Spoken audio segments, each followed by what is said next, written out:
After his stay at Fontainebleau, the emperor went, by way of Milan, to the castle de la Houssaye, which belonged to Marshal Augereau, who had earnestly begged for the honor of receiving him there.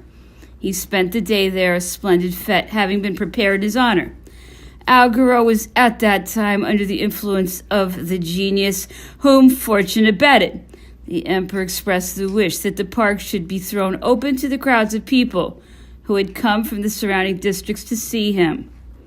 The events by which Paris and France had been recently disturbed had shown how necessary it was to reappoint the Ministry of Police, which, before the discovery of the conspiracy, had been annexed to the Ministry of Justice. The inevitable Fouché once more got the portfolio into his hands. In order to minimize the influence of this fatally necessary person, Napoleon associated with the new minister 4 counselors of state who were charged with the correspondence and with the carrying out of all instructions in borough districts placed under their supervision. The departments of the empire were divided, with its purpose in view, into 3 circuits or zones. The 4th was the prefecture of police of Paris. The emperor was always present in spirit at the Bologna camp. He used to write several letters every day to the ministers of marine, war, and the public treasury, to Admiral Brie, commanding the flotilla, and to the generals in command of the troops, to inform them of the plans which he had laid down. He repeated the same order several times, thinking by these repetitions to keep their vigilance awake. In spite of the short distance from Paris to Bologna, a distance which had been still further reduced by the creation of a service of couriers, Napoleon felt that his presence on the spot was indispensable to securing a more rapid and more general execution of his orders. The time approaching when there would be favorable opportunity for setting sail. In consequence, he had a house hired in the little village of Pont-de-Brique, situated at about half a league from Bologna, and established his headquarters there.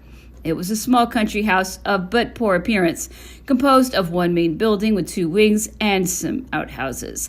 The emperor took up his abode there with a part of his military and civil households. Almost all his equerries were colonels or generals. Some of the chamberlains also had rank in the army. Napoleon used to leave Pont-de-Brique every day for Bologna at irregular hours unless detained by some urgent business. He used to return to dinner, inviting 2 or 3 of his generals or superior officers, either military or naval, artillery or engineering, to his table. The ministers were summoned from Paris when they had some important communication to make. An auditor the Council of State used to bring him every week the portfolio containing the affairs on which the Council of Ministers had deliberated. Mass was performed every Sunday in a drawing room, which was fitted for the purpose with a portable altar. Both the military and civil officers of the household were expected to be present. The position of Pont-de-Brique enabled the emperor to come to Bologna in an unexpected manner, to see all with his own eyes, and to provide for unforeseen emergencies. Not considering himself sufficiently near to the scene of his operations, he chose a site on an eminence which overlooked the sea and which was called Tour d'Ordre, Tower of Order, from which he could see the English fleet and the various divisions of his flotilla. It is said that Caesar embarked at this point for the conquest of the British Isles, a favorable omen. Napoleon had a wooden house composed of several rooms constructed on this spot and spent several days there. In one of the rooms was a large telescope focused on the sea, with which one could see distantly what was going on in the water and as far as the coast of England. Other huts for the use of the admiral and the minister of marine were built not far from his. A battery of mortars of unusual caliber had been placed by his orders on the Tour d'Ordre. Enormous shells could be fired with these cannons, which had a range of 6,000 yards. Ships of the English fleet, which sailed too close to the flotilla, were often struck by these bombs. The detonation of these new mortars were so loud that blood came to the ears of the gunners, and the soil of the Tour d'Ordre trembled beneath their feet. During his stays in his wooden house, Napoleon used to explore the camps and the coast. or embarked on a flat-bottomed boat, would engage his flotilla in small combats with the English fleet, often pointing a cannon with his own hands. He superintended the fitting out of the boats and tested different systems of stowage, being anxious to ship munitions and provisions for 20 days. He considered the stowage of munitions of war and provisions for horses and baggage and their disposal in the best order and in the least possible space as a very important part of the campaign. He had the soldiers and sailors drilled, ordered sham embarkations and landings both at day and night, and spent the best part of his time with the sailors or the soldiers, sharing their labors, urging them on to renewed effort and inspiring them with the confidence that he felt. He scoured the beach on foot and on horseback, followed by the admiral and the principal naval and military officers. Thanks to this vigilant activity, fresh improvements were every day produced in the details of the armament, whilst the training of both soldiers and sailors gave the best results. The land forces were encamped in huts, constructed of mud and branches, and were divided into streets.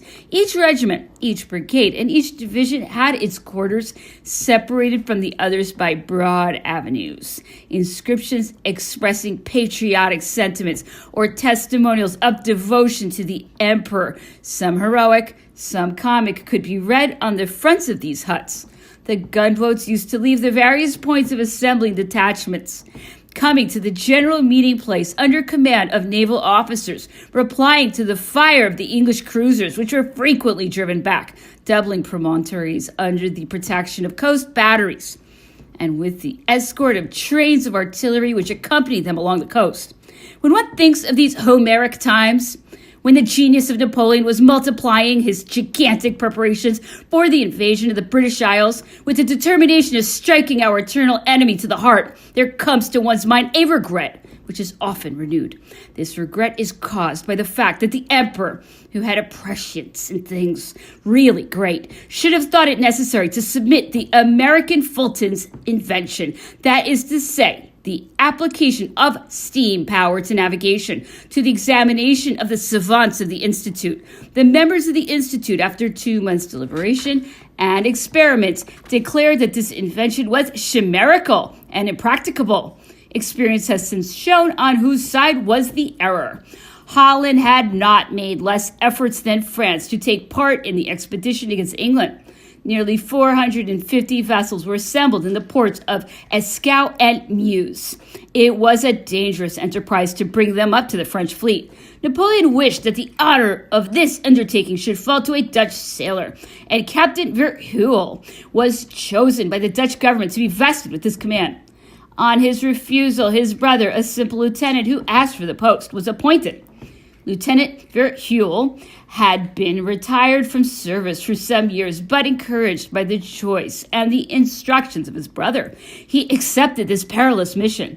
The junction of the two fleets was effected with full success at Ostend, and in spite of the efforts of the English fleet under the command of Sir Sidney Smith. The brilliant way in which Verhuell directed this expedition, bravely attacking the English frigates, won the rank of rear admiral and the post of aide-de-camp to Napoleon for this able and intrepid officer.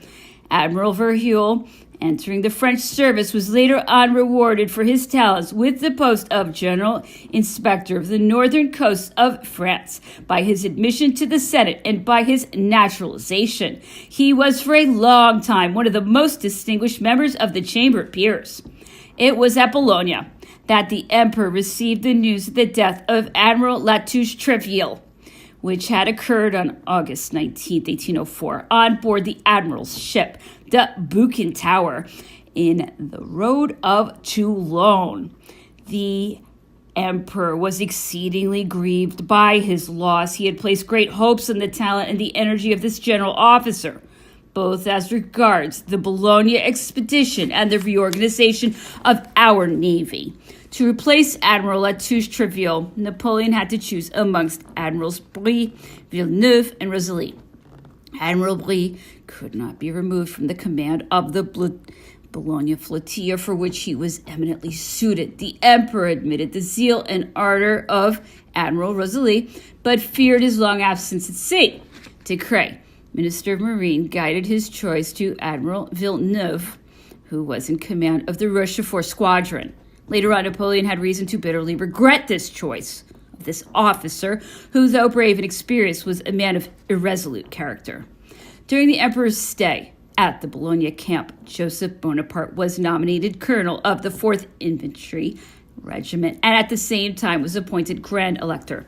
Joseph, after having served under the command of his brother, General Bonaparte, at the commencement of the Italian War, had retired from military service with the rank of major and, as had been seen at the commencement of this narrative, had taken up a civil career. The emperor, who reserved for his brother an exalted position in which military character had to be united to civil character, considered it indispensable that he should resume rank in the army.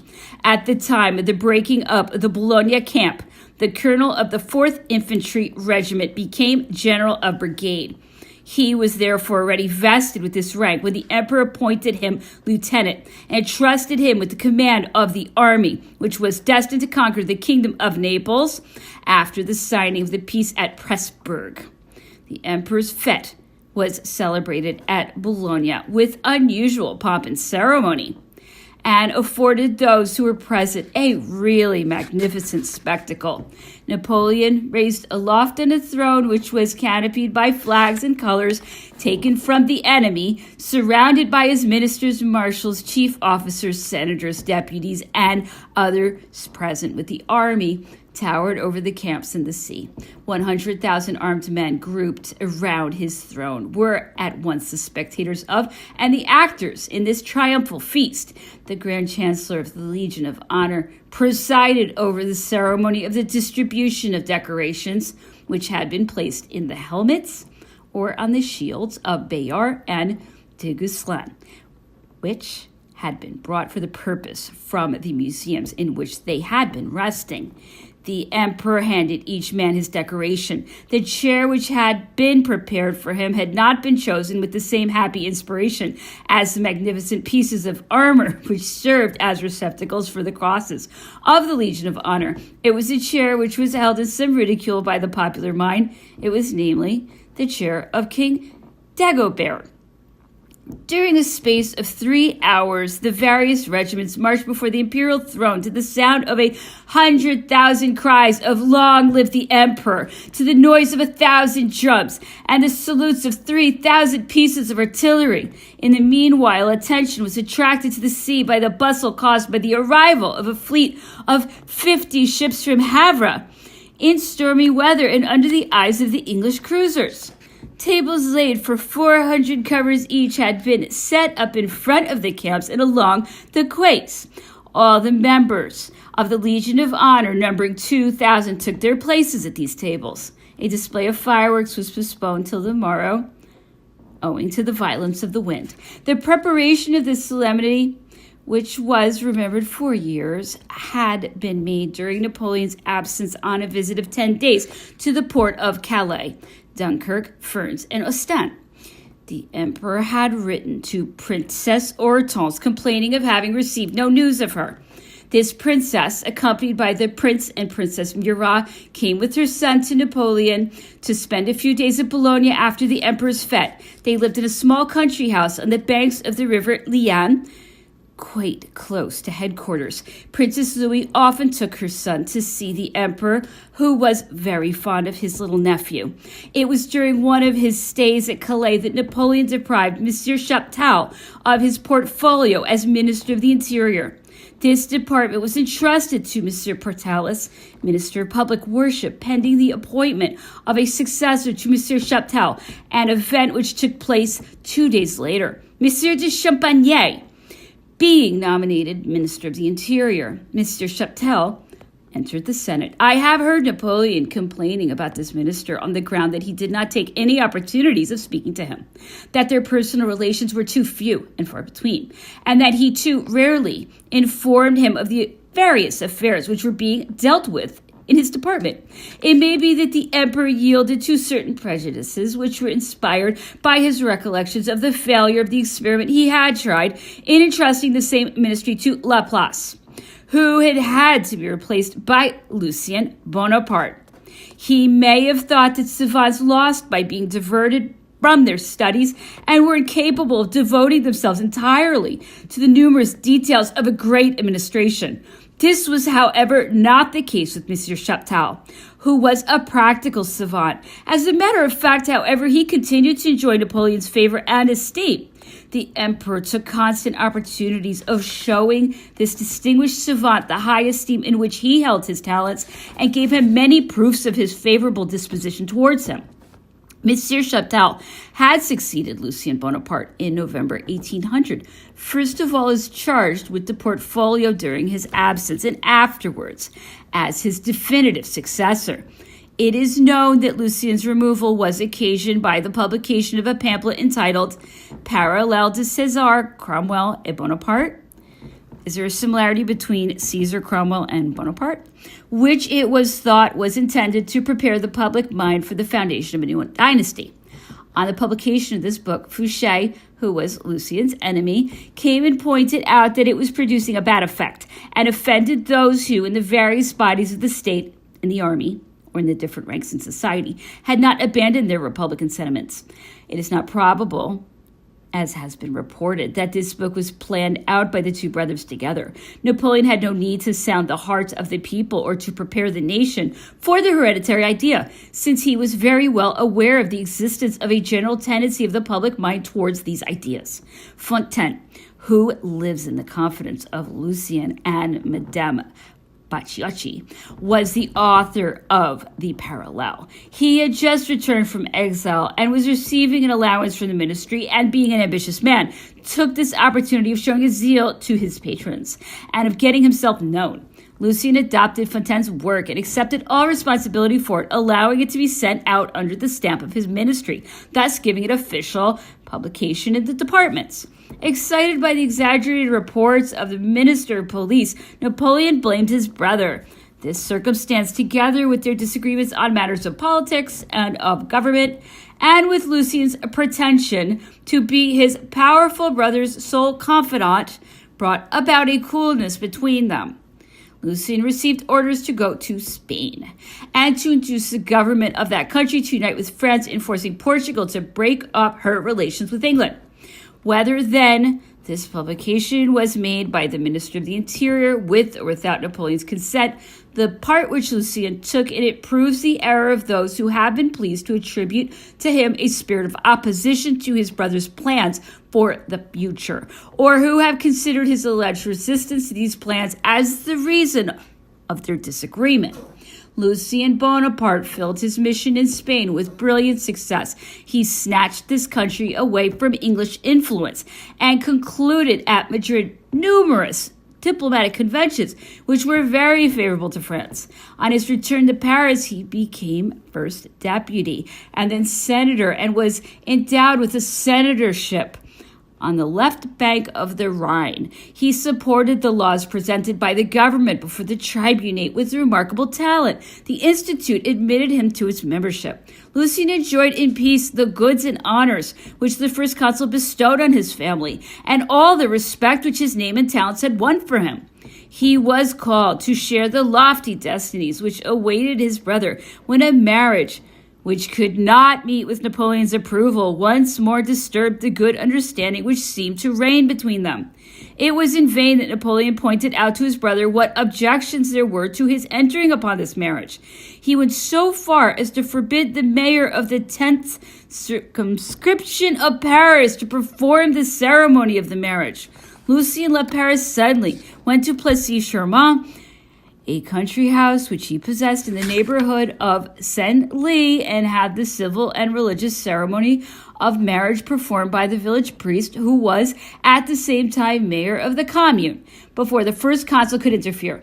This open rebellion against the head of the government and his family rendered it necessary for Lucian to leave France. He asked for permission to retire to Italy and ended by settling down in the Papal States, where he was received with deference by the Pope, who, sometimes afterwards, conferred on him the title of Prince of Canino.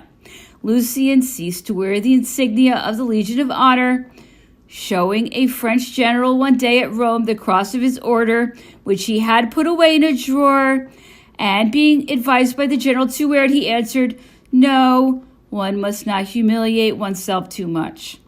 He took no steps to reconcile himself with his brother, being firmly decided not to submit to the sine qua non of such a reconciliation, namely a separation from his wife. At last, attempt was made by the emperor at the interview which Joseph, King of Naples, had arranged between the two brothers at Mantua in 1807, at the end of which they separated not to see each other again until 1815.